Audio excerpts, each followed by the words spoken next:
This is Stuck in the Middle Podcast, a platform for entrepreneurs, innovators, creators of African descent, where you hear stories, ideas, advice on how we can break the mold. Are we live or we're not live? You just put in the We're chat. not live yet. Go see it. We're not live yet. Oh, recording, not live. Okay, yeah. So Chico and Tima, appreciate y'all joining us. Like I said, when we get started, just give everybody a chance briefly, just to introduce themselves and their platform, what they represent, and then want to make the conversation as enjoyable and informative as possible to the audience. So we all our different platforms are different niche. We have different backgrounds and styles and how we market, how we engage with our audience. And so I have questions tailored to particular individuals. So we're just gonna give everybody a chance to state their points, and then hopefully we go from there. So might be a while to circle back to you, but there's something for everybody to gain from. I think it's gonna be a great networking experience, and just really appreciate the opportunity to give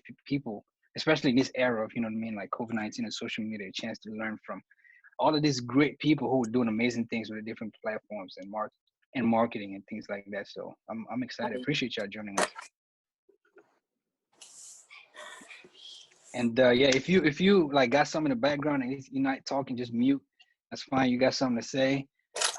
If you got a hard out, like you got to go somewhere, just put it in the chat. Make sure you get a last word before you leave. So yeah. Hey, I'm ready whenever you are, bro. What's the hashtag? You just want to use Couch Talk? Yes. Thank you. Is everybody on? Yes. Are they going to share the link for the live? Yes. AK is going to share it in the chat. Yes.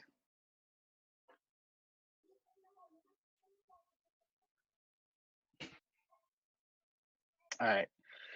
We are live on Facebook. I am Reflex, and my co-host is Tutu. Shout out to Tutu. Tutu, say a word for the people. Hello, good people. Hello. Yes, sir. Yes, ma'am. This is Stuck Middle Podcast. Like I said, a platform for entrepreneurs, innovators, creators of African descent. We hear stories, ideas, and experiences of how we can break the mold, how we can break barriers. We have gathered the A of the A team, the A++ team.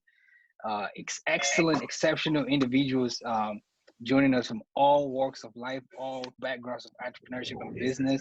And man, it's just awesome to be able to use technology in this fashion. So I'm just going to go down the road and give everybody a chance to introduce themselves and just, their platform and what they represent. I'm gonna start with Chico. You got the floor, Chico. What's going on, brother? How you doing today, man?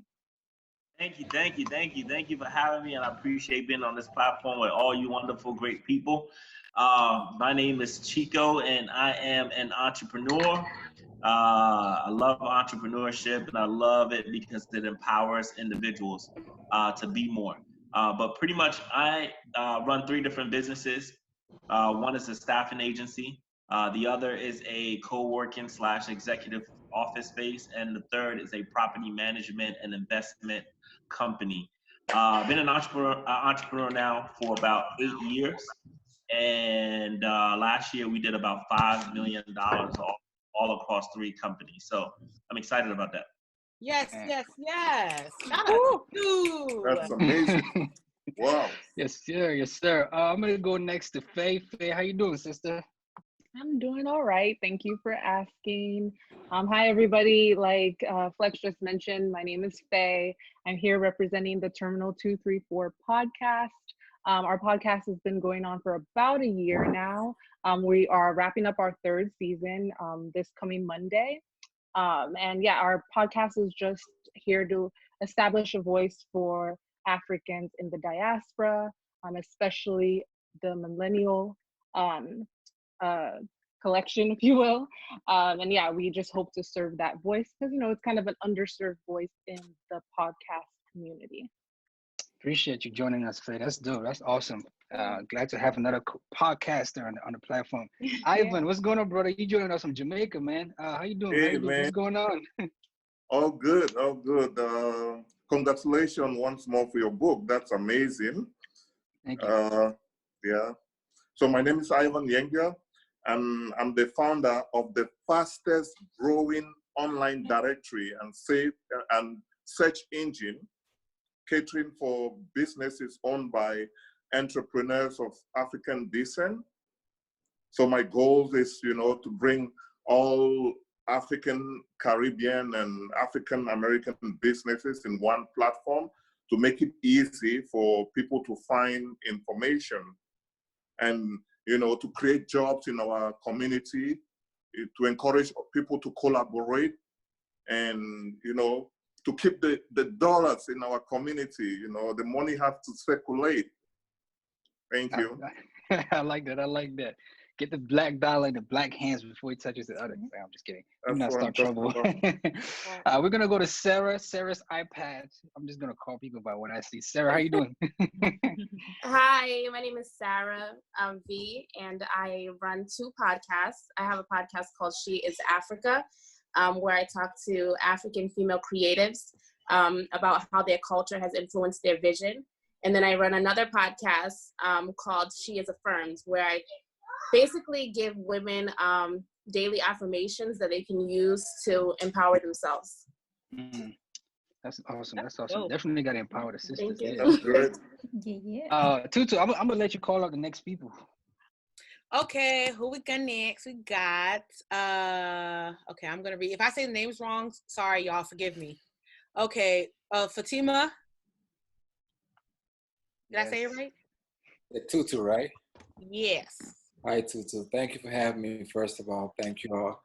It's great to meet everybody on here. My name is Fatima. I know Reflex and Akondi quite well. Might say we're pretty close, in fact.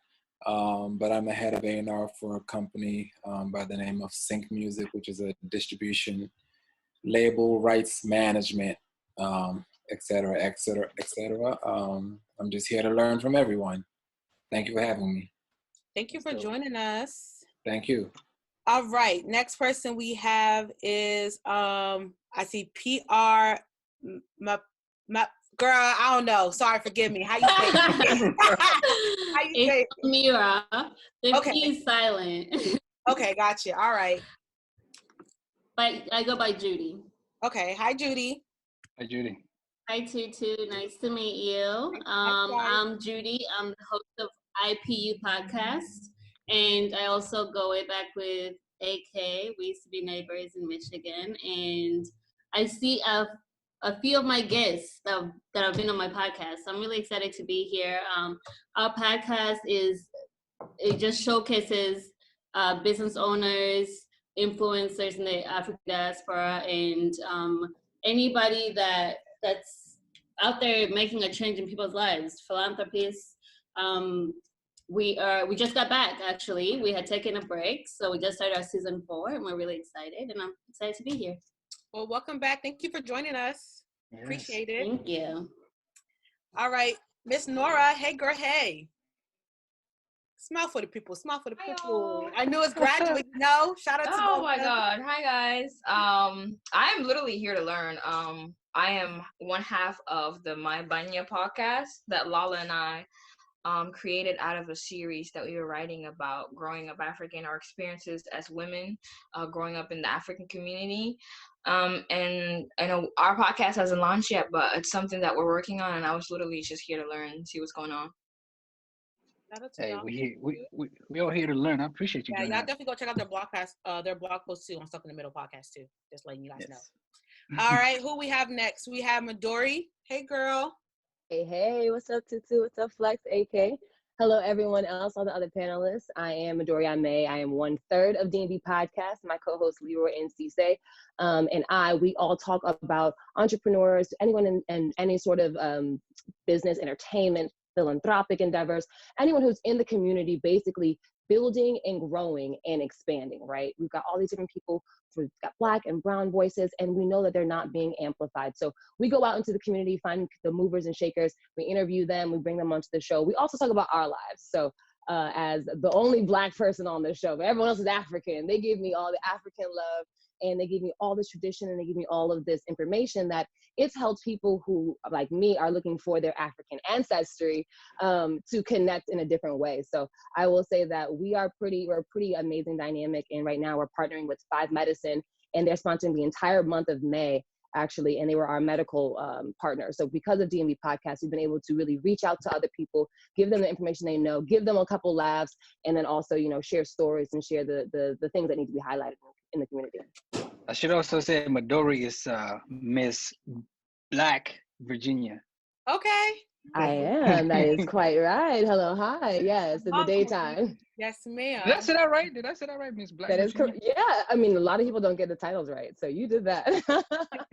Yes. All right, let's see. I think we have 2 more people left. Okay, so we have is it Tongwa? Did I say it right? Yes. Say that right. That's awesome. So my name is Akanji. Actually, my creative name is Akanji. That's my first name, Tongwa.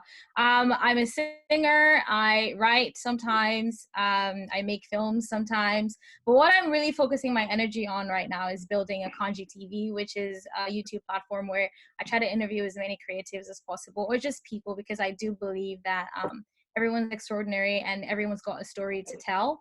So my goal is to be able to sit down with as many people as I can, whether or not they're doing something big. But if they're just existing and there's something interesting about them, I want to talk to them. So I want to talk to you. Just a shameless plug in there. I will talk to you on my IG live. Hit me up, DM. Yeah, I'm different energy to talk to us. Okay. All right. And then we have, last but not least, we have Leslie. Hi, Leslie. Hi everyone. Thanks for having me. I know a lot of faces in this group, people I've worked with and people I still continue to work with. Hi everyone. Funny enough, the person that stands out the most is Chico. And you guys heard Chico introduce himself at the beginning, but I don't think I don't think he really explains how much work he does in the community. That's right. He, at one point, so quick story, we run an innovation space out of downtown Silver Spring. Essentially, we are a place where you come to with amazing ideas, and we help you turn that idea into something beautiful. And so some of the things we have done in the past is we helped put together a music festival called the Made in Cameroon Music Festival at the Fillmore in 2017. In 2018, we helped organize something called the Jollof Festival, which was, we just got amazing chefs together, and the idea behind that was to find who makes the best jollof. And when we started, I think that year, unfortunately, Nigeria won. Let's not get into that, because I can see the faces already like, what do you mean? But it was an amazing event we did. And then the next year following that, we helped put together a Coming to America Music Festival that had some amazing artists, Davido, NASA. That's on the public side. Behind the scenes, we also provide a work service for companies to grow.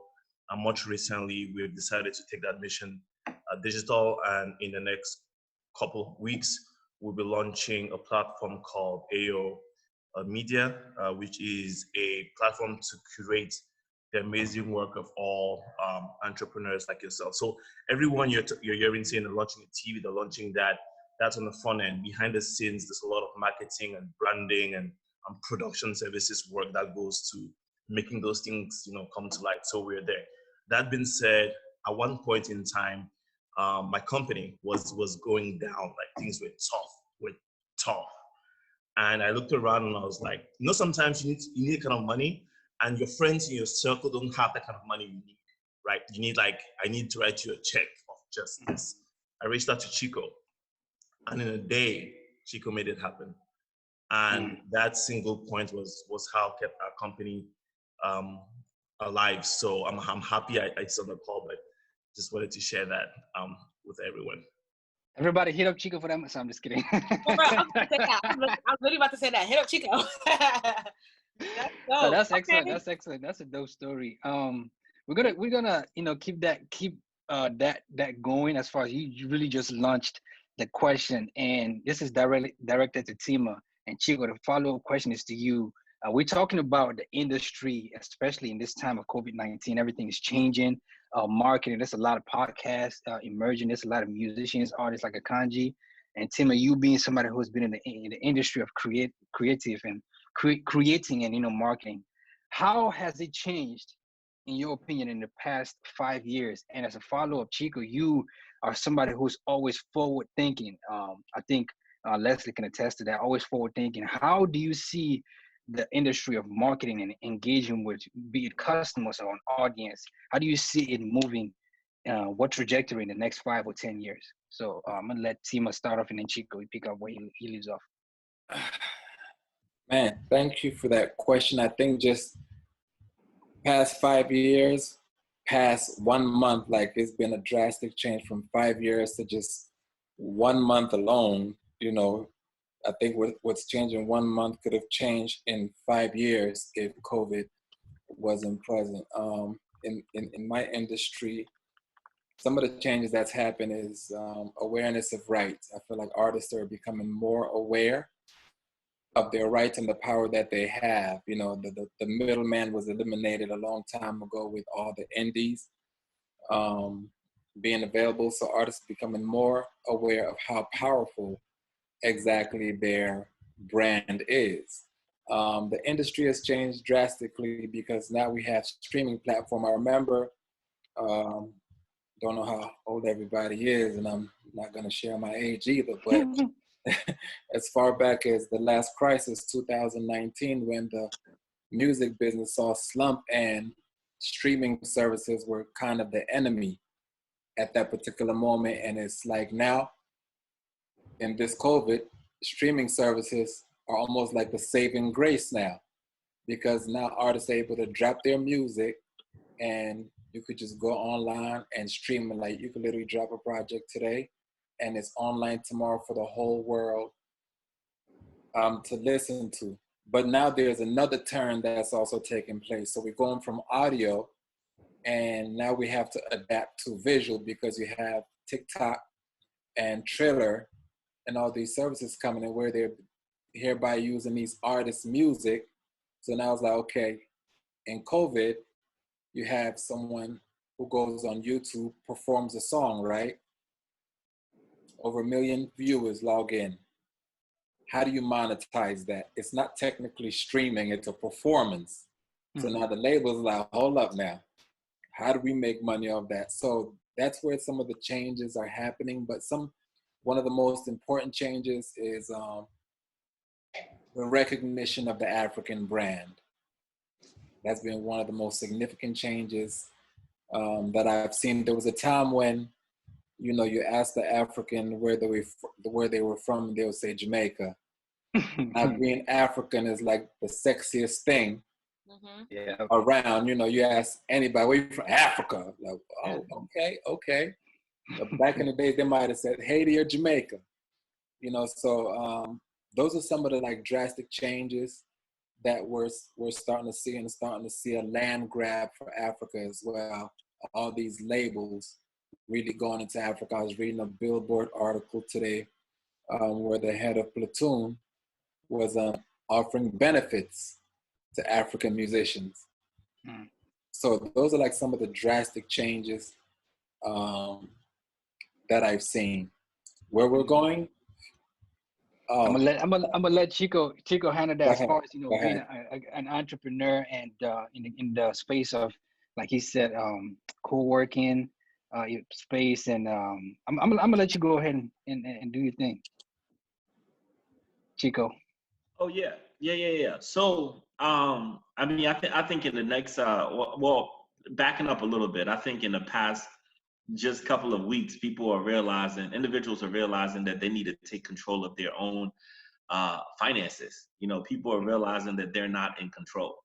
And I think, you know, for let's say a couple years, people have known that, but it's just like they haven't been pushed to do something different. And I think COVID presented an opportunity where individuals have been thinking about the whole entrepreneurship thing have really started taking it serious. I mean, we've seen that in our business, and that, you know, this month and last month we had a record amount of people who decided to take up office lease with us. I mean, this month alone we have over 50 people that have already signed the lease with us, and the month is not even over.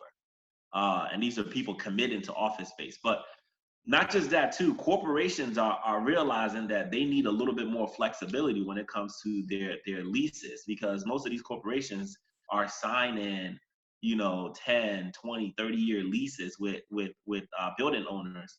And, just moving forward in the future, there's not going to be a lot of people going into the office. People are now starting to be familiarized with working from home.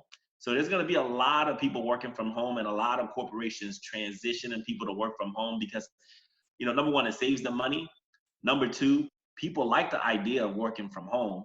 And some people have been asking for the opportunity to work from home. And I just think COVID has presented that opportunity. And then for us in a unique space, companies are going to be downsizing towards getting space with us, and individuals are going to be upgrading from just depending on a 9 to 5 and trading hours for dollars to going ahead and starting that project that they wanted to do all along. So I'm excited about it. I'm excited about entrepreneurship, and I just want to be a resource to entrepreneurs out there. But in the next 5 years, we're going to see true entrepreneurs. I mean, entrepreneurs that are adding value and making some money. Okay, so that leads to my next question. So I'm going to direct this question to Sarah and Midori. So the next question is, what do you think is the biggest challenge in this industry? Because I know for a fact, like me, I'm a new, I'm new to this, so I'm also learning as well when it comes to like content creation and stuff like that. So what do you feel like the biggest challenges in the industry right now? Anybody can go first, doesn't matter. It's the biggest challenge. If you want, I can tackle it a little bit and come from a couple different angles. Yeah. So, outside of being the producer and co-host of the podcast, I'm also an executive at Mazzoff TV, Mazzoff Radio, management and entertainment group. So I do a lot of other stuff. I'm also a creative consultant. I do branding and marketing for all different industries. What I'm seeing across the board is, where are you adding real value? What makes you stand out, and why should I listen to you? There are so many other brown girls that look like me in modeling, and that's why I didn't get the job. Got it. But now that we all have to talk, there's a difference. So now, what are you saying? What are you actually giving to me? What am I feeling? How am I impacted by your presence, right? So it's, are you adding value? And then if you're trying to turn that into an ROI, you're trying to make money out of that, it's, what can I lead you to then that can keep you or bring you back or keep you here longer, right? Your stats go up the longer somebody's on your page, on your site, on your profile, or the more hits you get. So how can you feed my dopamine level and give me a little bit of something? Either you're consistent with giving short tidbits of stuff and it's valuable, or it's funny, or it just alleviates a little stress during the day. Whatever your niche is, figure it out and start trying to create that schedule to monetize. So then you're creating the value either through the amount of stuff, or you post once a month or once a week and everyone's waiting for that thing because your podcast is already popping. Maybe your social media is a little bit different. Maybe you run it just per episode. Maybe it's just really just content driven and it's just, I have something strong to say once a week. That's cool too. It's figuring out how you're adding value and how you can turn that into money. I think another challenge in the industry is there's so much sensitivity, and a lot of people get offended very often, and some people are looking for something, you know what I mean? So there's sensitivity, and then there's so much negativity. So lots of people are creating content and someone's getting offended by it, and people are just kind of like banding together and causing this big, I don't know. Cancel culture. It becomes like a hot topic. Right. So for me, that's the thing I see. I think people, and that can kind of like deter content creators, so they don't know what to create, what to say, or how to present things to their audience, because they don't know who might take it the wrong way, and then they're the hot topic or the Twitter hashtag for that day or that week. Right. So. Or to piggyback on that, maybe you're dipping and dabbing, right? And you have your podcast and you also have a 9 to 5. You don't want to say something that's going to put you in jeopardy at this job or your next job or your next employer. They might not be as liberal as this one is, or they might really, care about what people are posting. So you don't want to be your full self in the thing that you're passionate about when that's what you really want to do, because it might mess up what you currently have or what you could have in the future if this doesn't take off. That's a really good, that's a really good point. Thank you. Next question is directed to Ivan, and then I have a question for Leslie. As a entrepreneur with a platform as iWing Marketplace app that caters to, like you mentioned earlier, creatives and entrepreneurs of African descent, where you host literally these businesses on your platform as a one-stop shop where people can come get all the information they need. What has been the challenge as far as you personally getting us Black people and Black creatives, podcast hosts, businesses, or whatever, to come onto this platform and not just trust the Bing and the Googles and the social media? And how do you market that platform itself? Thank you, Reflect. That's a very good question. And I have to think about that question every day, because the answers of that question is how I get to communicate with people. That's how I create my content, to let people know what I'm about or what iWing Marketplace is about. So I'm facing quite a good number of challenges, and I'll list them. So the first one is that we don't have information circulating, so people don't know what to trust. For example, most people are not aware that, when creating a product, you need a budget for marketing, you need a marketing plan and a marketing strategy. So, like, there's a common saying, failure to plan is planning to fail. So if you don't know the basic of, how to market your product, then you at the end of the day, you're gonna spend a lot of money, you're gonna make so many mistakes, and that will be costly.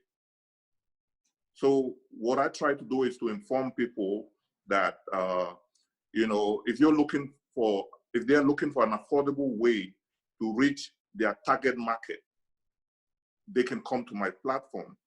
And I also tell them that it's not just about, listing their product. I also give them guidance on, how to create content. I also help them in creating a sales funnel, a sales map that, would attract customers, and that will help them to, give their customers various calls to action so that they can make the buying decision. So the second point I would like to mention is that we don't really collaborate, So when I tell people about iWing Marketplace, instead of them, trying to look at the benefits and trying to, collaborate so that they can reap the benefit, they always look at it as it's a competition, So in order to sell in this era, especially with COVID-19, you have to have a strong network. You have to collaborate with others. Like, you can make use of different platforms in order to reach many different people. So those are the two major points I would like to talk about. Yeah. I should also add, Ivan has, traveled Jamaica, Japan, Cameroon, a number of African countries. Uganda, Kenya. Changing the businesses and, elevating their business structure and their visibility. And so Leslie, he said a key word, something so important as far as collaboration, you and your platform. And there's a lot of podcasters on here, and, we want to get to them as well. But you collaborate a lot by virtue of what you do. Piggyback off that as far as collaboration, and talk about the impact of collaborating and how you market so many different things that you have your hand in. We have a podcaster here who has 2 podcasts, or just people who might feel like their voice is getting drowned in the midst of so much noise out there in what they're doing. So how do you, with everything that you're doing, make sure that it gets visible and in that collaboration? I know it's a 2-part question. Yeah, sure. Thanks for that. I want to first, piggyback what iWing said about people do not collaborate. So I go a little different with that. I do think we collaborate. We collaborate a lot. And one thing about collaboration is that I think you have to understand the basis of negotiation. Like, everyone is looking out for themselves. at the very bottom, right? The whole thing where you say support me. It's as a human being, you're about you. You're trying to get up by tomorrow. It's about your paycheck. It's about those are the basics. It's trying to survive.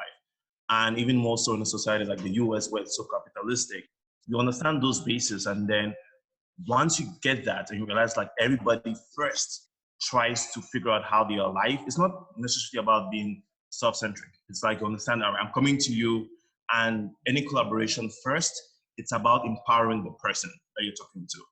And everyone at every single time is trying to figure out how can I do this by myself? It's nothing bad. We all want to save cost. If I can avoid having to travel and I could walk to the place, I will. But right now I can't, so I took a plane. If I can avoid paying a marketer to push my plan, and we do that, a lot of us market our things ourselves. What ends up happening is I get to a point where you have done so much by yourself that now to go to the next level, you have to bring in other people. And that's the way we look at it. Is my strategy of marketing is I tend to work with people who have already provided value before for free. Right? So if I reached out to you and I've worked with you and I've provided value for free, I'm always about providing ideas. Let's do this, let's try this out. It's more about giving, right? So by doing that, my game plan is I want to make sure that at the very basis of our collaboration is trust. You trust that whatever I have as an idea, I would bring to friction. But you also trust that at the end of the day, I would get my own count. It's not a collaboration where I see a lot of things happening is where one person wants to have, or like even without even thinking about it, it's like it's you and everybody is working for you, right? So what we do at IO Spaces is from day one, the key about it was to make sure that everyone coming to the space feels welcome. So even though we're very targeted towards working with Africans, that was the goal. Writing down was I want to be able to enable more Africans and African Americans and minority start businesses. But because our company was based off enabling everybody, we tend to have a lot more non-Africans join, right? A lot more non-Black people join and pay. And it's not because they know it was Black, it's a Black-owned business, it's an African-owned business. We're not apologetic about it. You hear my accent, we dressed, we cooked fish in the kitchen. A lot of things that in most corporate places is not allowed. You can't cook fish in the kitchen. No, you're in a Black space, this is how we do things. People still came. And the reason they came was because we created a culture of transparency. It's like in this space, I feel like I'm my own person. And it's hard to do because if from day one, that's how you think, naturally what happens is that in your collaborations, when you're sending out an email to, I want us to collaborate, you have to in that email, explain the whole thing. Because the first thing they're gonna ask is how are we gonna make money from this? Without you even asking, you have to answer those questions for a collaborator. What we do is that we tell people if we're working with someone, we're sending an email, for example, we're launching this new platform. And the goal for us is we see a lot of the podcasters who are starting platforms. The biggest thing for them is how do they reach the voices? And it's marketing. Unfortunately, we're at a point where we're at saturation, right? There's so much you can do by yourself. Now you have to put some real marketing dollars behind it. Where you take the money when everyone is closed. There's no like side job to bring in money to then put into the business. And so we figured out that we could help business podcasts or content producers to reach their audiences without us necessarily putting our brand on it. So if I'm taking your content, I'm not asking you to repurpose your content. I'm saying I could increase the level of traffic to you, right? So that's what we've been doing. And I think the way you do it is by, especially in COVID, is people think you have more time, but I really think people's times are more valuable now. It's like, yes, you think you have more time now. Yeah, go ahead. Oh, wait, cause I didn't want to forget because you were just talking about the like branding. So I just want to talk about that word branding. So just to piggyback off what you were saying, it's kind of hard now, especially like looking into like people that are newcomers and starting their own projects and stuff like that. What do you think people should like think about when they're trying to brand themselves? Like, what are the key concepts? I mean, you could tell us your answer too, and then I would want like other people to chime in, like Faye, I want you to chime in and stuff like that. So what do you think, Leslie? And then we could like go off of that. So, well, there's good news and there's bad news. The bad news is if you never thought about branding from day one, this is not the time to start. Like this is too late for you now to think about, if you really, really believe you can brand market in this period and make money, a lot of people who are making money now, and this is not to say it's late for you. A lot of people who are making money now have already been making money before. They just weren't, like, the situation didn't just give them time to explode. An example is Chico. Chico had always been doing private offices for the longest. So now what happens is he's still doing private offices, but now the attention is shifted towards him, and now he's ready to absorb that. Now, for a lot of people, what they're doing now is, if you think about it, let's say you were doing a podcast or you were doing something unrelated to what you're doing now. The challenge you're having now is convincing everybody around you, because branding is about seeing an image where we relate to the image, and then whatever you give as your product, people can then buy that product, right? What a lot of people are trying to do now is to now rebrand themselves. And you're doing work which I think is necessary, but do not expect the results to be the same. A lot more podcasts, someone like Stuck in the Middle. The difference between what Stuck in the Middle is doing and any podcast that starts now is that Stuck in the Middle already has a following. So if Stuck in the Middle decides to get into movies, they have a brand that they can push. So what I would recommend, I think people right now who have a brand, is that try to make the brand better. Like, trying to start a new product in this time, you can, but the question is, do you have the marketing budget to do that the way an H&M or a Netflix can? If you don't, I recommend that you keep pushing your branding messaging now. So in terms of, if you have a logo, you make sure that there's a message behind it. To your clients, all of you have clients, whether it be followers or whether it be people you market your products to. And what I do is I reach out to people who work with, just check on them. Hey, how you doing? Just to make sure that, you know, everything is well. You're checking on them even more so, because I promise you, when COVID gets out, when we get out of this period, everybody will remember all those companies that stuck up for them or reached out to them. I mean, you don't have to have money for them. Just look out for them. And I'm sure all of you do that in some way. You do that with your family. I suggest that as a branding exercise, reach out to the customers you currently have. Just check on them, see how you're doing. Is there any way I can help you? Just ask those questions. So that's my I guess, just to what's answer. going on over there, girl? You got a whole lot going on. I know, my phone's been dying. I have to get creative with my setup. So my apologies. I'm just all over the place. I don't do very much remotely normally, so this is all new for me. I hope you guys haven't been too distracted, but I do want to piggyback off what he's been mentioning, especially when it comes to branding. I do agree with him that you definitely need to make it your mission, if nothing else, to make your brand better and be always thinking about how to do so. But I also think if you're someone who has commitment issues elsewhere in your life, like I might, you don't want to have commitment issues when it comes to your brand. You know, you want to definitely kind of commit. That's not to say you can't change. It just means that once you've made a decision, you kind of want to stick to it and find a way to make everything you do be anchored by whatever brand has been decided. So although our brand is somewhat vague, if you will, because we are just kind of trying to speak to the African diaspora, we've decided that, okay, maybe our niche is focused towards like the working millennial, people like me and my co-host, and kind of bringing people into our web, and once they're there, not letting them go. So always engaging our audience and finding out what they like, so we can make sure to incorporate it into our brand as we expand. Okay. Akanji? You're mute. You got it on mute, Akanji. I've been going to work too, so like I'm not working remotely very well. But I definitely agree. And as someone who I work by myself a lot, because I feel like I am my brand, because I love talking and I love, you know, stories and engaging with people. And having to kind of do that by myself, I'm learning that, like you said, the branding is a big deal. If you're going to be, like, my name is Akanji TV, that's my brand, and that's my middle name. And I have to figure out how to market my personality, but also to remember that as I'm doing that, there are people who are not me.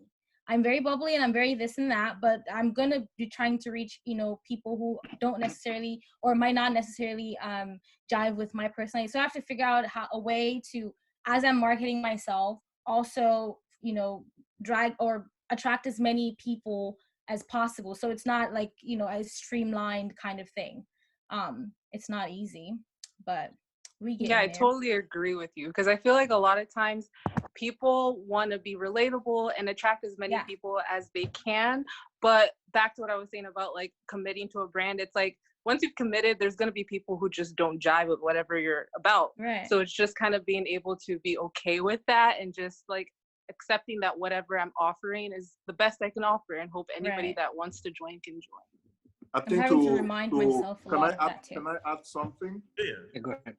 Can I add something? Yeah, go ahead. So, sure. just to add to what she said, it's all about, creating value, building strong brand. If you are bringing value, people will recognize that. I mean, there's a saying, real recognize real, So once you build like a very strong product or service, and, by just looking at it, people will see how they can fit in. And that's when they can contact you without even you, Right. doing any advertisement. Yeah. Back home, we used to say a very good Matango club do not need, Matango, right? The drink. Yes. A good Matango bar doesn't need a signboard. That's right. Because if you bring the real palm wine, people will flock in. So Word of it's mouth. just about the product. Create very good product. People will test it, and then they'll talk about you, and you see, you just have a huge customer base without you even trying.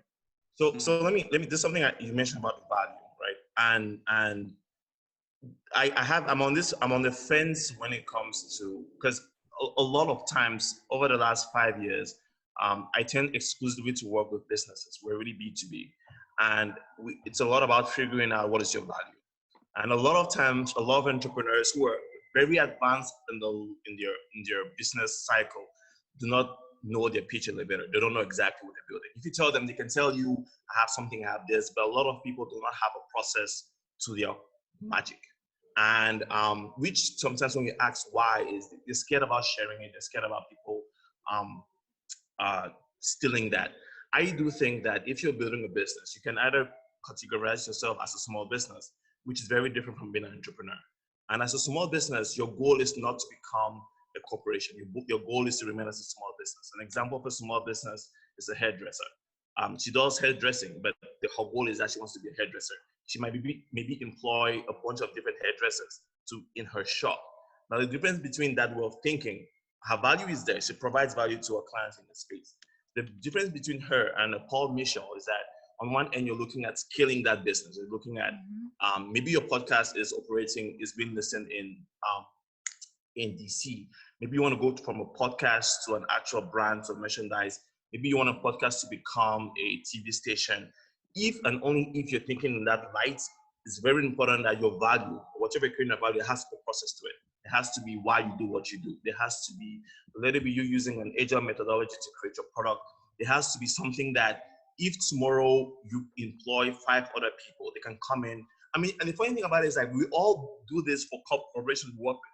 When you get hired for a company, they spend a good 2 weeks training you.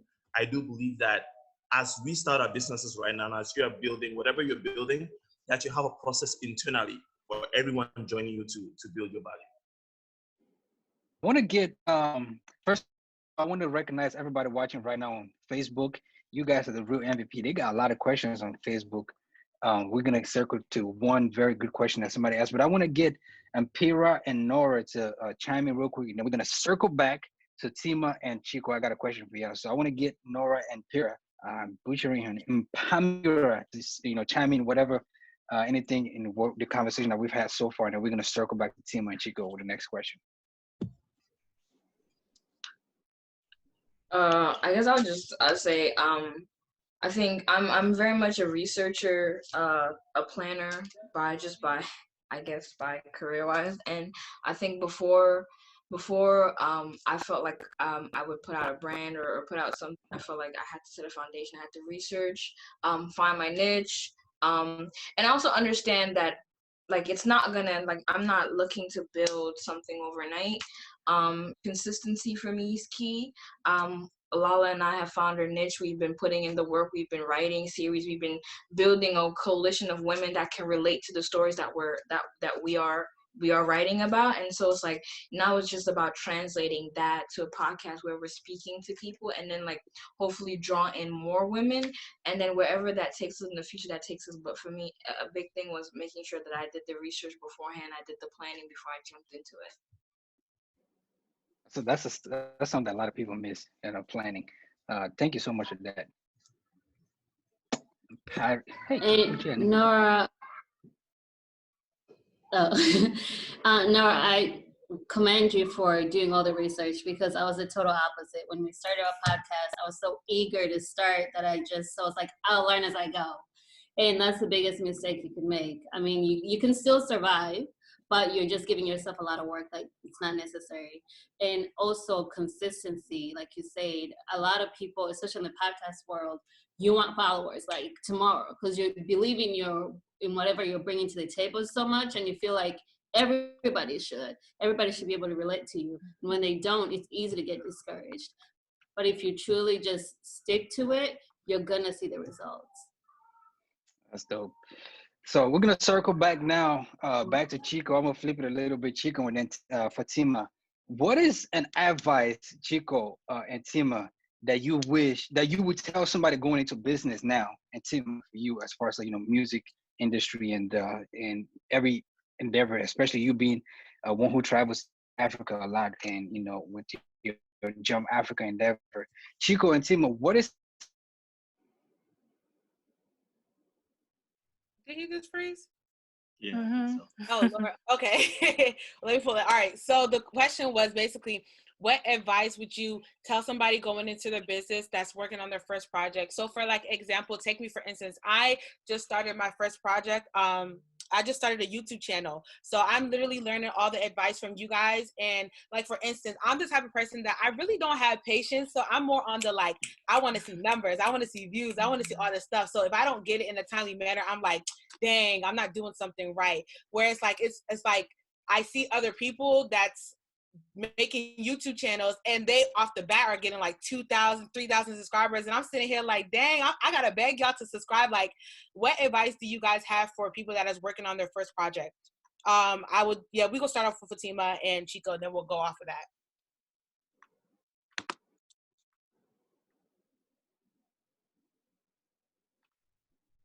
Hold on, what's happening?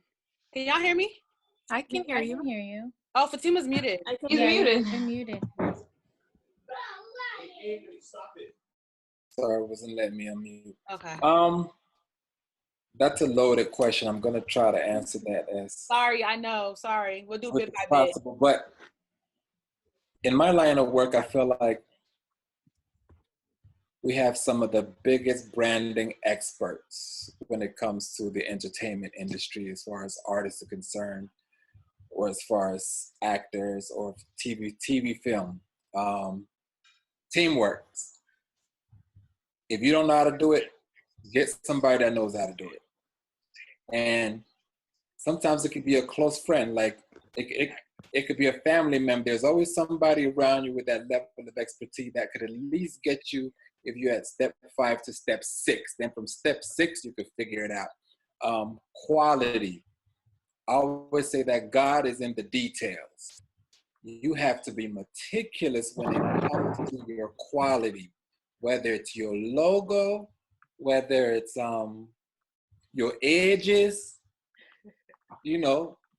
Before you put yourself out there, make sure your quality is on point.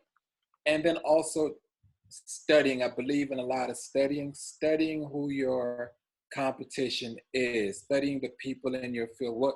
What can you do to make you stand out, stand apart, stand away from them? Those are the things that I would advise if you're just like getting into a space where you're talking about self-branding. Just know your brand. I tell you, like one of my mentors told me, what are you selling? The first step that you have to understand what are you trying to sell? And then from there, if you don't know what you're trying to sell, don't even think about branding. Know what you're trying to sell. Know what you're trying to sell. What's the story of your podcast? So that's the advice that I would give. Okay. All right. Can I add something to what Chico said? Yeah, yeah. Go ahead. Right, like Chico said, it's good to know what you're selling.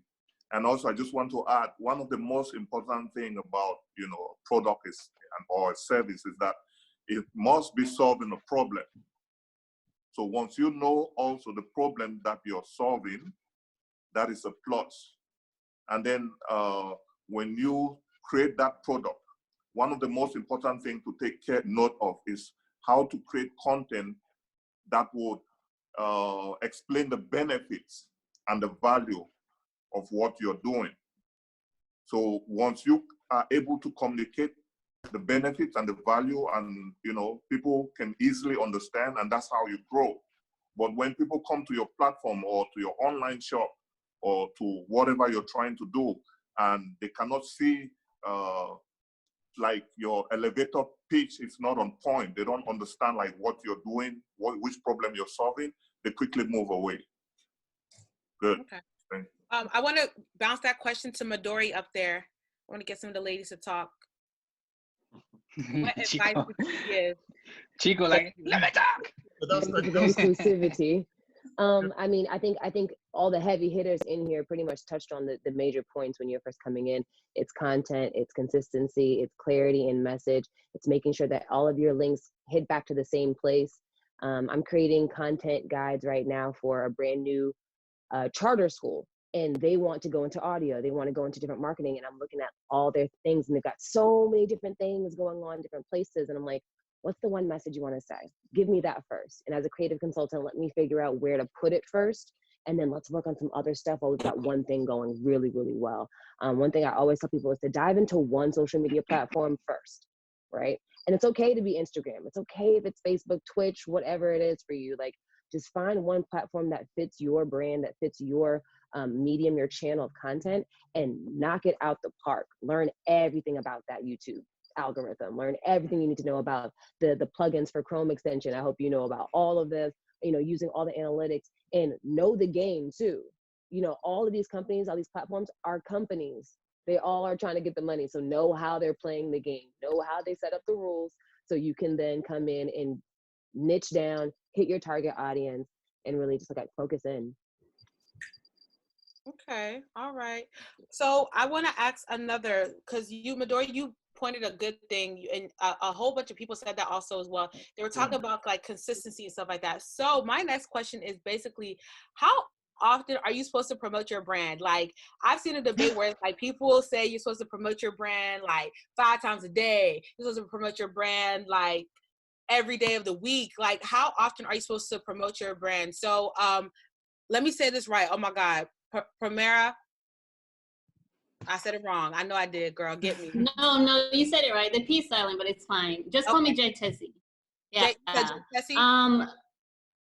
Yeah, J Tessie is my gotcha. my podcast name. Okay. How often are you supposed to brand? What did you say? What was the question? How often are you supposed to brand and promote yourself or your brand? I mean, you promote yourself every single hour of every second. Like, anybody you meet, just find a way to put whatever it is that you're working on in that conversation. That you can never promote yourself enough.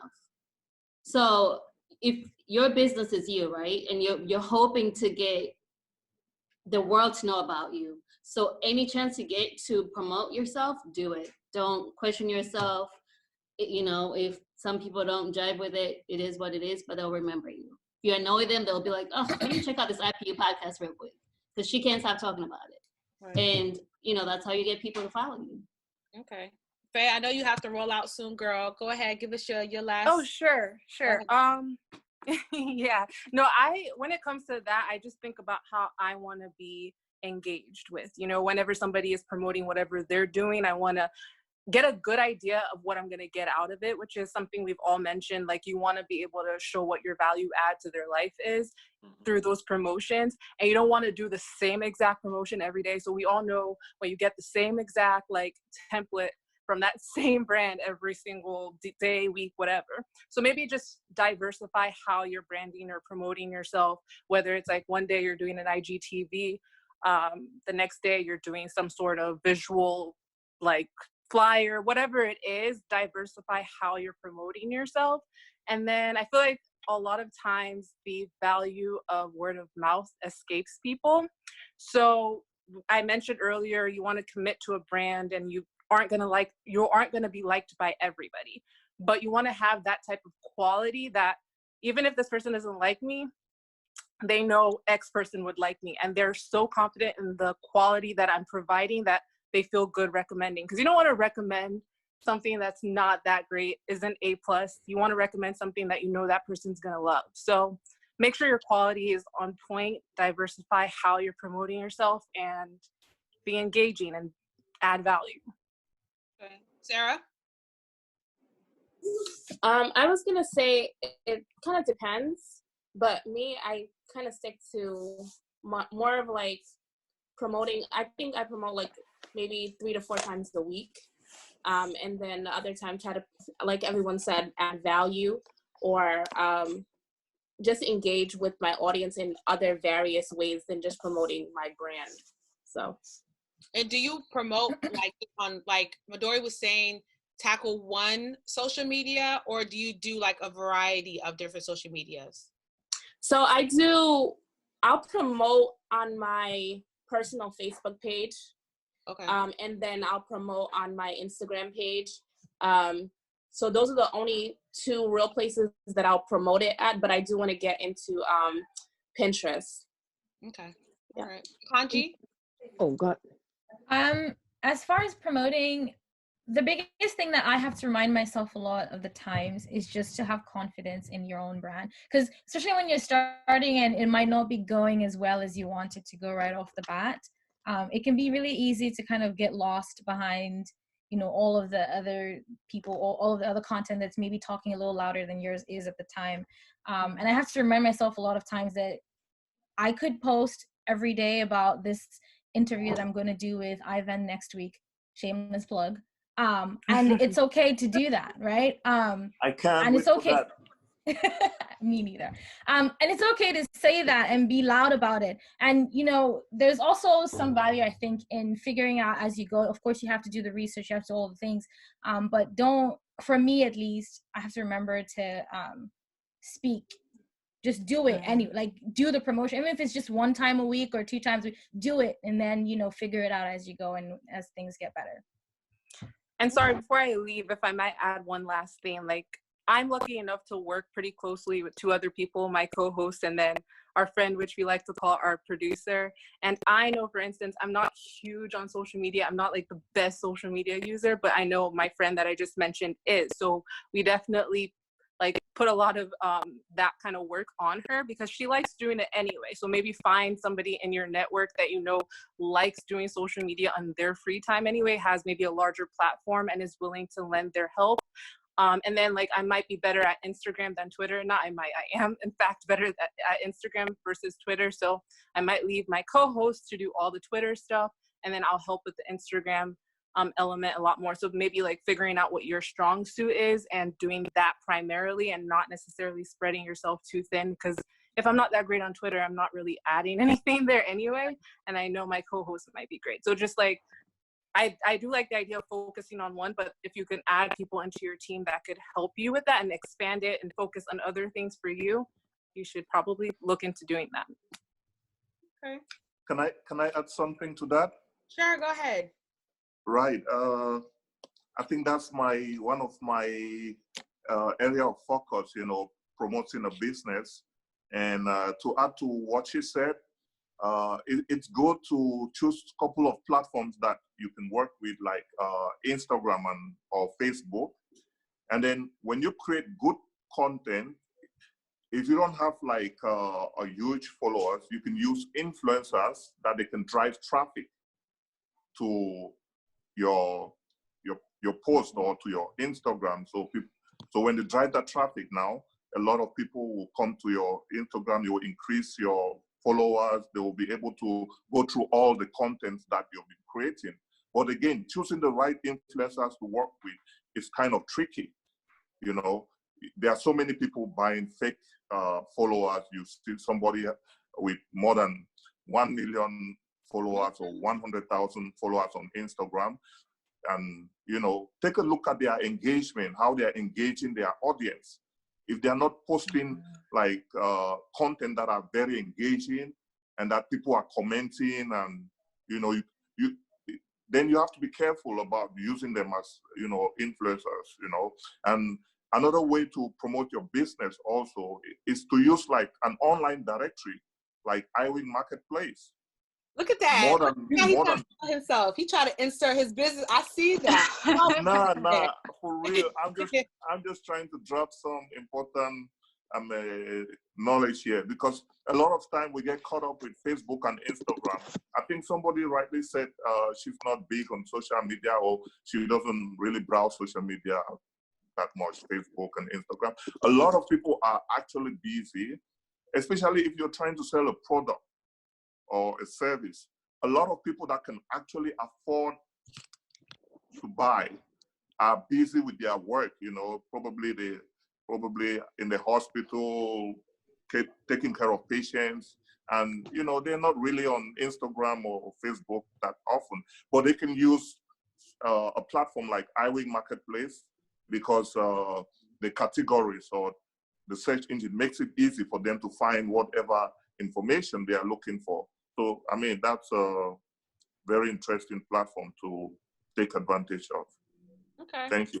Can I just say that I think this is where sort of research comes in hand, because it kind of helps you work smart, not hard. Like, you know, you have to know your targeted audience, and you also have to sort of know the heavy hitters, the people that you need to go to help advance whatever it is that you're going to advance. Like, you know, I think just casting a wide net and see what's going to happen isn't really beneficial might not be as beneficial for your brand or whatever you are as some people may think. So targeting people that are going to like help move things forward, as well as like knowing the audience you're going to, helps you know what sort of branding you need to do, at least I think so. That depends on your marketing strategies. You know, so like depending on the product you're selling. Take for example, if you're a hair braider and you're based, let's say, in Silver Spring, the competition there is very intense. So you need to be able to promote yourself in many different platforms that can help you reach your target customers. So you have to cast out you have to reach different platforms in order to attract many different people. So it all depends on what you're selling.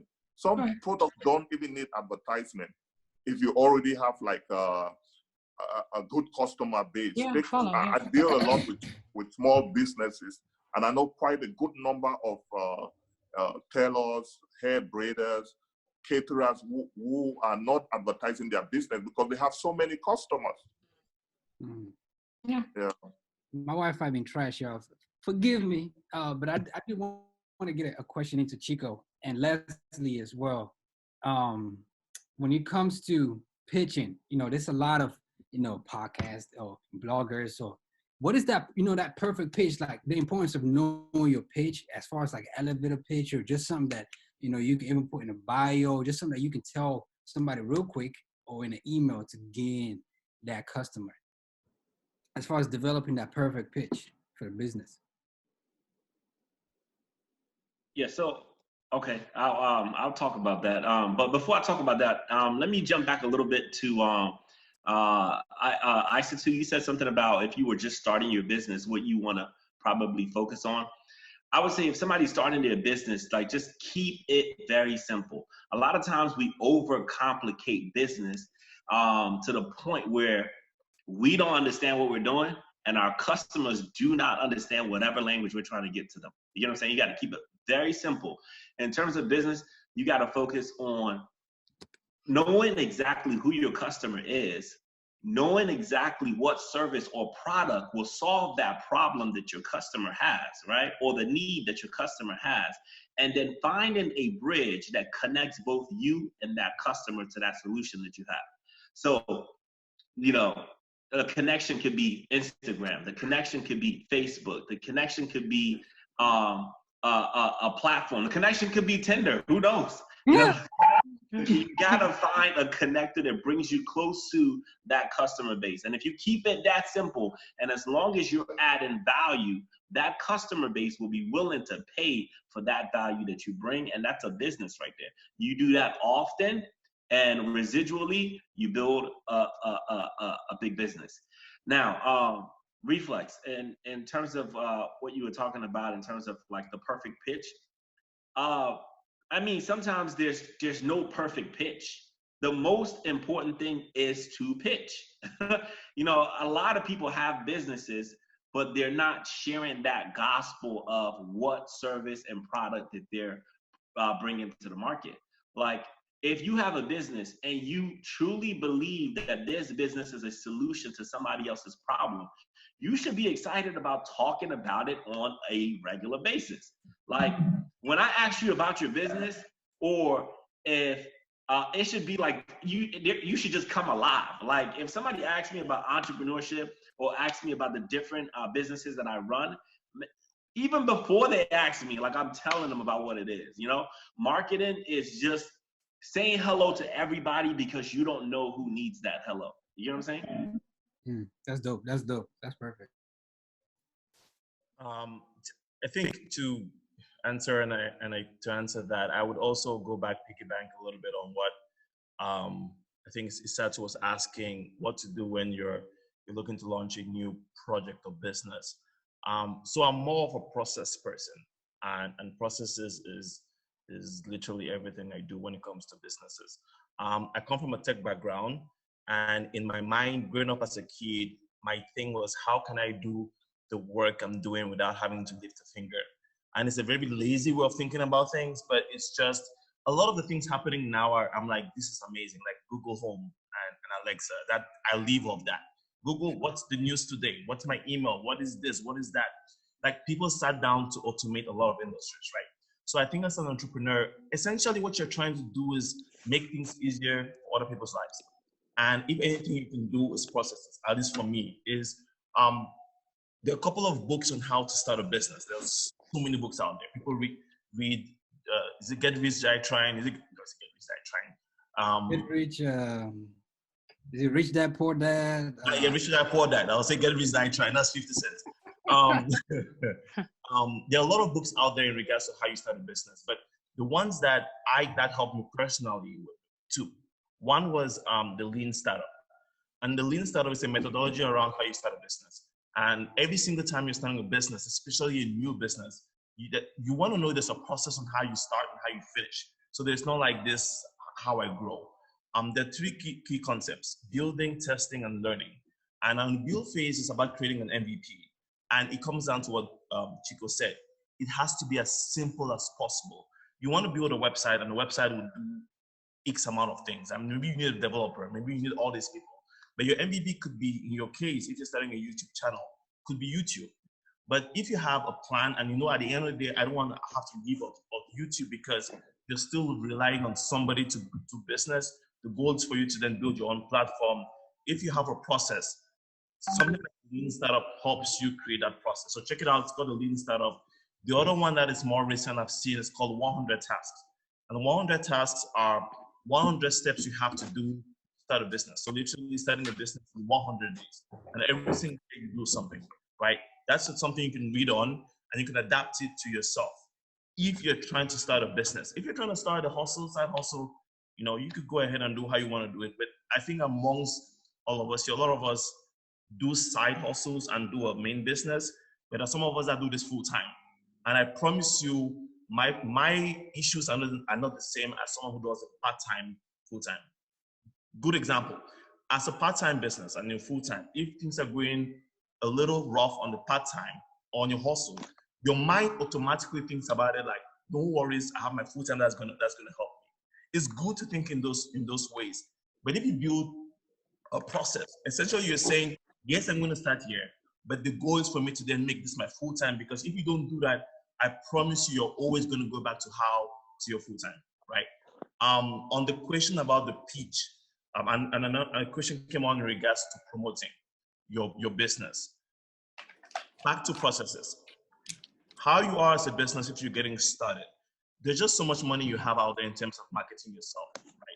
But one thing you have to realize is that the moment you start making money, even if it's $1, you're making money. Every marketing effort you put out there, you have to be able to put a dollar sign to it. I mean, you might not necessarily know the value of it.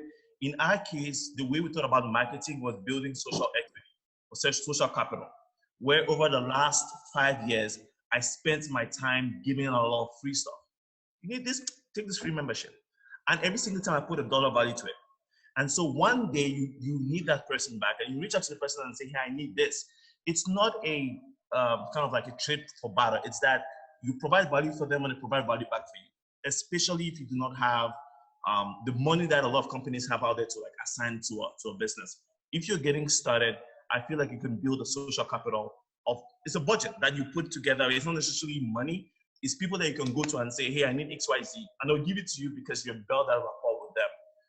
In terms of elevator pitches, you can know how excited the business owner is about their business by asking them about their business. Hey, how's that business going? Essentially, you see a lot of people, especially in comment, how's that business going? They would either start by things are slow, right? No problem. But how they finish the sentence is really, really important. Things are slow. Okay, things are slow. But if things are slow, but I'm working on X, Y, Z, it lets the person you're speaking to, especially a client you're speaking to, because the client never wants to feel like you are the business owner you're going to close down, because you're like, I don't want to have to depend on you because it looks like you're going to close down, right? So there's the real you and how you feel. There's also being transparent about how your business is struggling. But most important, it's about telling people that yes, the business is struggling, but these are the steps on how I'm planning to make it better.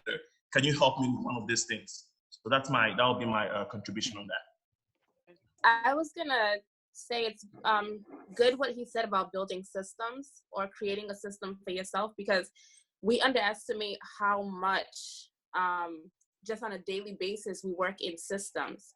And it's important, like he said, to have a system for yourself, for your business or your podcast, outside of your work system. Because when you go to work, you're already put into a system. You know what your function is, you know what you're doing. And if you don't do that with your business, it's going to be easy to fall back into what you're doing at work, because you already have a function there. I know when I first started doing my podcast, I read something that said that you should do your podcast in 30-minute increments, like 30 to 45 minutes, because it's easy to consume within 30 minutes. People are driving, people take 30-minute long lunch breaks, stuff like that. So I thought that was really important. It shouldn't go over anyone's head. I agree with that. I have a question, right? Can I add something to what she just said? So there are very fundamental things that we have to take into consideration when starting a business. So like the first most important question is like, why are you starting a business? So if you know why you're starting that business, it's going to help you to grow the business. For example, a reason of starting a business could be maybe you just need to survive and you want to do something that can help you to feed your family. Because we broke. We need money. Exactly. So you want to keep yourself busy and able to raise money to feed your family. So then the next question will be, what kind of problem or what kind of service can you offer? So then you have to look. The easiest way I always advise most of my students is to look at your passion, what you're good at doing, and you can monetize whatever you're good at doing. Take, for example, if you like catering, you can start a catering business, and there can be different stream of income that you can attach to that. You can teach, you can own a restaurant, you know. So one of the most important things when you already identify what you're good at and you already have that product is now starting to use like a business model canvas where you're just answering questions like, what are you doing? Or what's your product or service? Who are the customers? How are you going to reach them? And how are you going to engage them? who are your key partners that you have to deal with, and what will be the string of income? How are you going to make money? That is as simple as it is. To start a business is as simple as if you follow, this simple strategy. I mean, anybody can start a business. Thank you. Okay, you just said the word. I was about to ask that. This goes right into my next question. So you're talking about monetizing and paying, right? So, Fatima, do you think people should pay for promotion? Should people or should people not pay for promotion? People should pay for promotion. I think it depends on no freebies that promotional effort brings.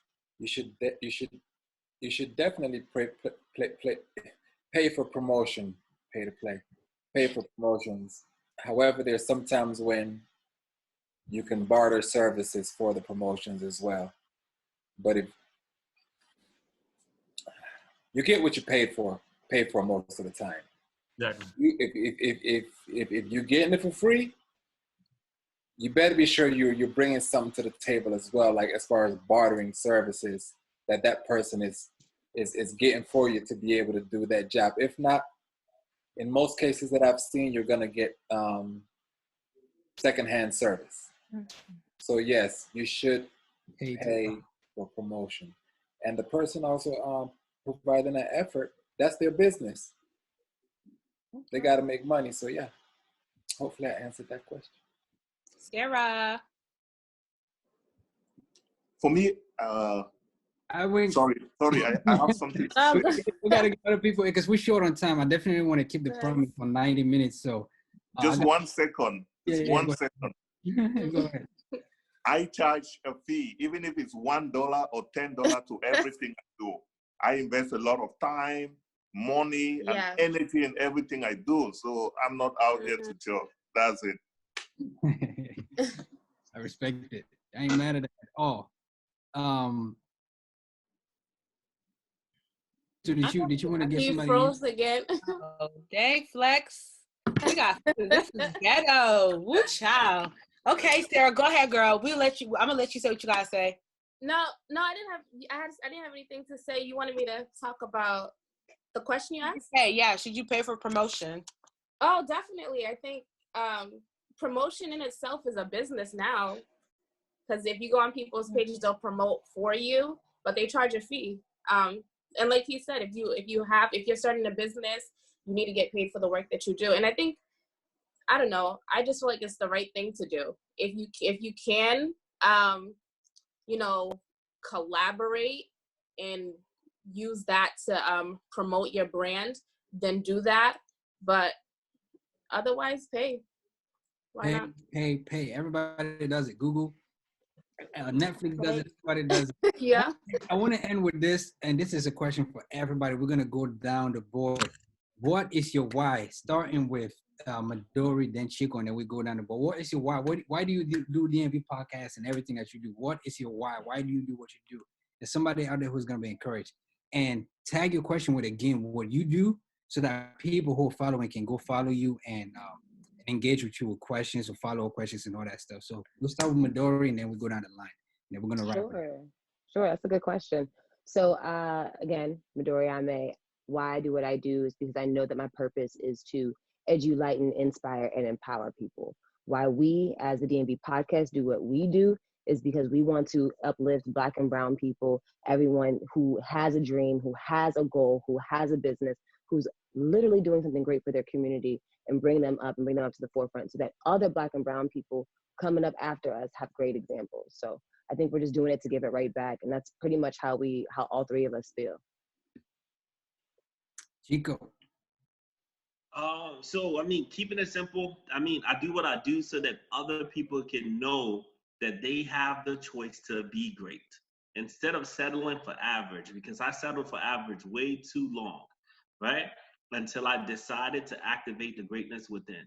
All of us have greatness within, and all I'm just trying to do is just be a poster child for other people to look at and say, you know what? He's operating in his greatness. I can also operate in my greatness. Yeah, that's dope. Kanji. I do what I do because I believe in everyone's potential and ability to be extraordinary just within themselves as they are. And that's why I live for sharing stories and talking to people about, just how they are and who they are and how they can be an impact to someone else. At Akanji, at I am Akanji on Instagram and everywhere else. Leslie. My why really changes depending on who I'm speaking to. The why for my family is I'm trying to make sure that they have the best life ever. I think we grow up especially if you grow up in an African space, you know that your parents did more than sacrifice. They had to put their lives on the line. They had to put their life on pause for you to go to schools you went to, for you to go to travel to the States. So for my wife and my family is trying to give them the best, for best they can. My wife and my community, in terms of like the African community, is giving everyone an opportunity. Whether you realize it or not, some of you have so much privilege, do not even understand. The ability for you to build companies is something that a lot of people dream about. The ability for you to make money while making that business is something that people dream about. The people who have been thinking about building a podcast, and they're still thinking about it till today, and they still haven't launched it. I know some of you have the ability to do that. Some of you have the ability to be legally in the United States and have the ability to go work. Some people dream of having those things. And the privilege is something that we know about white privilege, which has its own things. But even within our community, some of us have things that we worked hard for. Some of us had things as a consequence of our families. And understanding that privilege and saying, all right, I have this privilege. There's an opportunity for me to let my community know that regardless of your starting space, you started good, you started bad, or you started middle, you can still end up as a Chico. And I know I keep repeating Chico, but there are very few people in your network I can count. Think about it, 10 people in your hand who have made $1 million, whom you can hit up on the phone and just talk to you, right? Because a lot of us, the moment we start hitting some certain kind of money, we change. So the goal is that for me, is to create a space and opportunity for people to grow. And then finally, my why, business why, is to make sure that within my business, I'm able to create something that can only not in the US, that can be brought to France, right? You can go into a coffee shop in France and ask about my company, and you're like, oh yeah, I know about the company too, I see. And so for me, my personal why, business why, is to, get to a place where I can add a couple of zeros to my bank account without breaking a sweat. Period. Chico, I hope Chico never changes his number on us.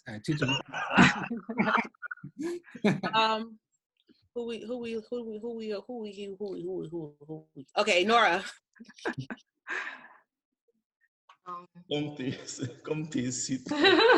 I've learned a lot today. I took some notes. I'm definitely going to be using it. I think our why for now is just like really educating people about some of the things that happen, particularly to women in our community, so that like people can learn, grow, and understand how some of the things that kind of bind all of us together. That's literally our why. Jay Tussie. All right.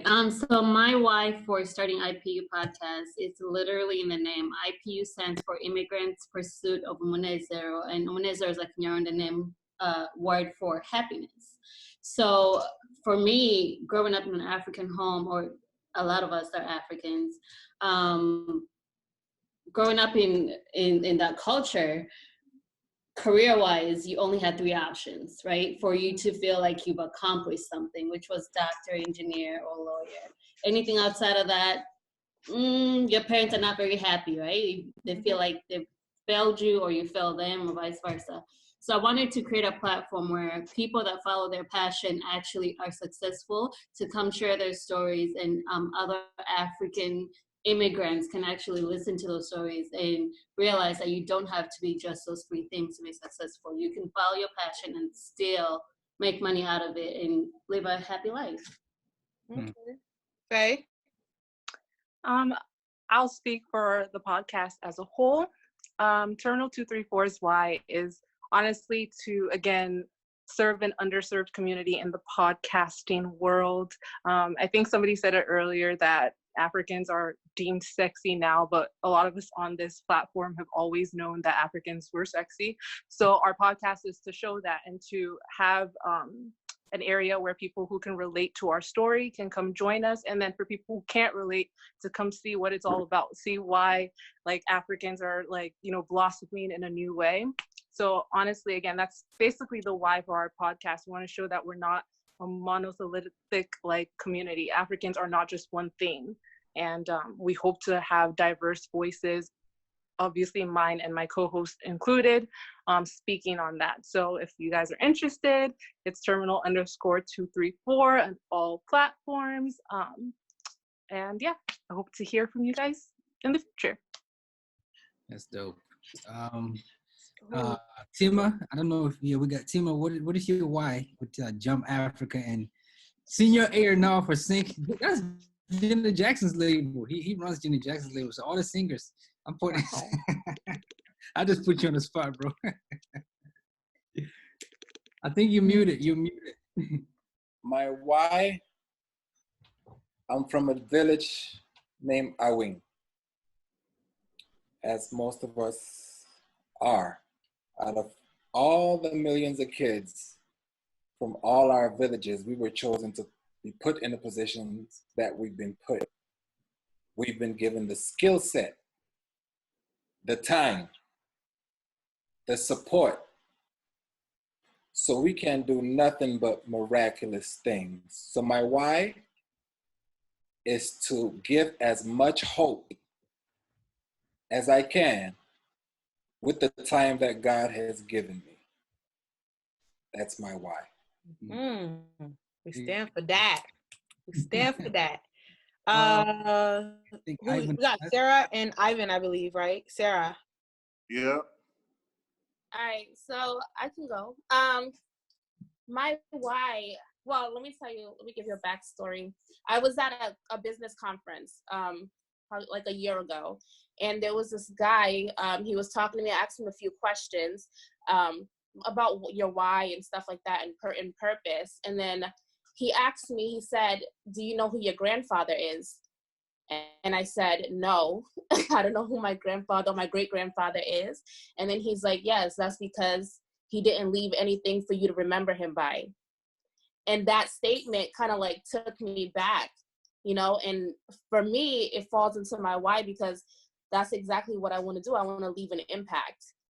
I want my people to know who I am and for them to remember what I left for them. Because from growing up, my mom passed away when I was young, and she was a female entrepreneur, but her legacy has to live on some way, and she wasn't able to do that for herself. So I feel like as the person in my family, I'm like the only chosen one to do that. So my why is to create a legacy for my family and to create an impact in the world. And then for my podcast, I wanted to create a platform that allowed African women to share their story, because I felt like we've always been oral storytellers, and that's the way that we share our history. And when you share your story, people are able to connect with you. So I felt like as women, when we share our stories, we'll be able to see one another for who we are, and we can connect on that level, and there won't be too much misunderstanding and miscommunication. And then the kind of like it will bridge the gap between cultures and women. So that's my why. Ivan? Finally. So we all know the effect of COVID-19, you know, the jobs are shrinking. And even before COVID-19, you know, life has been like getting difficult for many people to get jobs or, you know, to survive, especially when you travel to Uganda, Kenya, and Bangkok, Thailand. You see a lot of Africans there that are stuck, you know, begging. They don't really have means to survive. So for Ivan Consulting, I'm trying to train as many people as possible to, you know, start a small business or how to get a job so that they can be able to sustain themselves.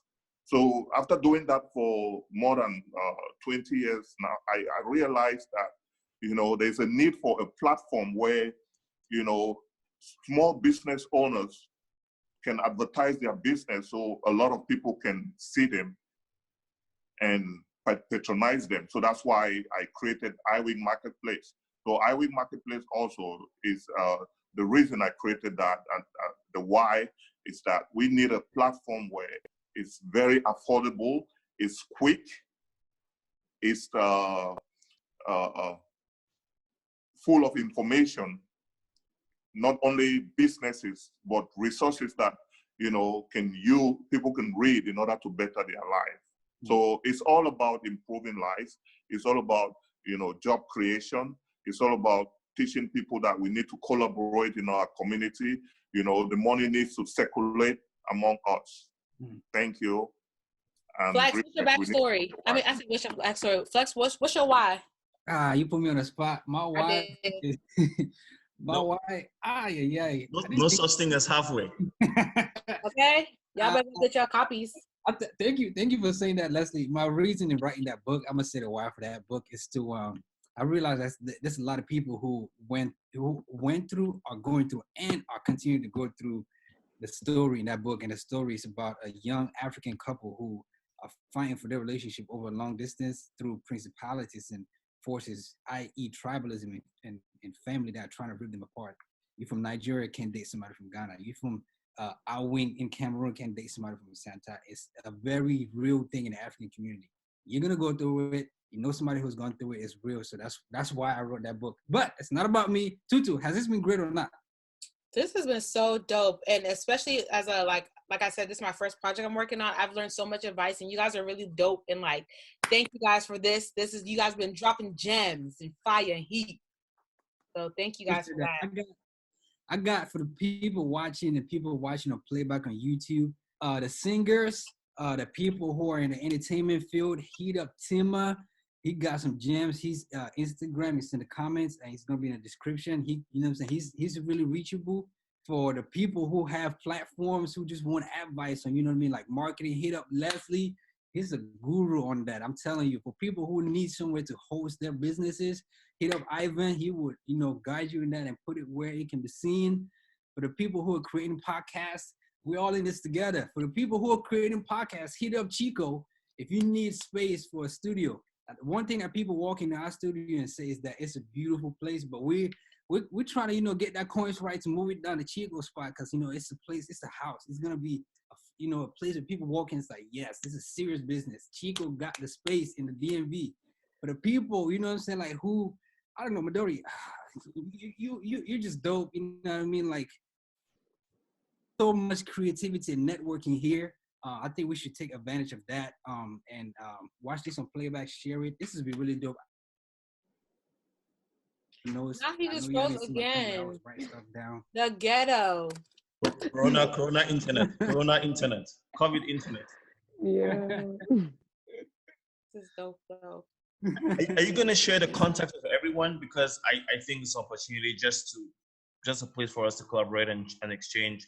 I know for a fact, I know that we're launching something pretty soon I've reached out to a few of you on this group, but I think it would be cool for us to just have a place where, we could potentially just chat. Yeah, we could definitely do that. So after everything's done, we could also put all of our information in the chat so we can send each other's information and definitely get Instagram. I know the Instagrams are definitely on the flyers too, but like I said, we could also put it in the chat here. So that'd be wonderful. We can definitely. Wow, Flex really froze. Wow, that's crazy.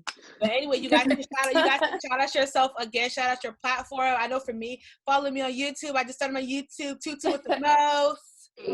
Follow, subscribe. I'm gonna say follow DMV Podcast, Facebook, Instagram, Twitter, everywhere. We're on Facebook, we're on Spotify, iTunes, every major platform, wherever you listen to your favorite podcast. DMVpodcast@gmail.com. If you want to be a guest on the show, you want to show us some love. I am Midori Ame, this chick that does everything. That's it. Thank you so much. Stuck in the middle. Y'all amazing. Thank you. All right. Who's next? Go ahead. Our last closing second. Follow. I'm really happy to be here. Thank you so much. Oh. Go ahead. Go ahead, Sarah. I think the internet is beginning to shiver. Follow She Is Africa podcast if you're looking for stories to connect with other women. Follow She Is Affirmed podcast if you're looking for daily affirmations infused with melanin. And that's about it. Thank you for allowing me to be on here. It was great. Thank you, guys. I'm also on YouTube, Akanji TV. So shout out Tutu. I see you. I'm gonna go subscribe right away. YouTube, we're gonna do it for the YouTube. But I am Akanji. I've said it before on Instagram, and I do want to interview all of you. So I will definitely be in touch. Okay. I would say follow, if you're on Instagram, that'll be the easiest thing. Follow AO Africa. We are launching a platform to, I would just say the simplest way to put it is we're kind of like trying to do something on the complex/OK Africa level. So we're launching a platform pretty soon, actually not pretty soon, June 18th. And the goal of the platform is to be a combination of complex, OK Africa and Forbes magazine, but at a local level, right? So I'm really excited about it. So yeah, go ahead, follow IO Africa on Instagram, and happy to share more. I would say check us out. Lala and I, we've been writing for Stuck in the Middle podcast for a long time. So follow us or check us out. Check our stories out on Stuck in the Middle podcast. We are two African women that are dedicated to writing stories about other African women. And also be on the lookout for our My Banya podcast that's coming out pretty soon. I just gotta say, I cannot wait for the Banya podcast. Like, I just the title, I was like, this is about to be some major tea spilling, you know? Everybody got it out? Please follow IPU podcast if you're trying to get inspired by people out there doing their thing and found their passion and making it work and changing lives. Okay. Y'all can follow me at Tima, TMAH_jump, or LinkedIn for Tima Mba. Yes. All right. And like we said, thank you guys for joining us. Thank Shout you. out to the rest of the Stuck in the Middle crew. Shout out to Achiri. Shout out to Ma. Shout out to Charles. Shout out to Flex. Shout out to AK. And we are out. We're done. Yay. Thank you. Thank you. Thank you.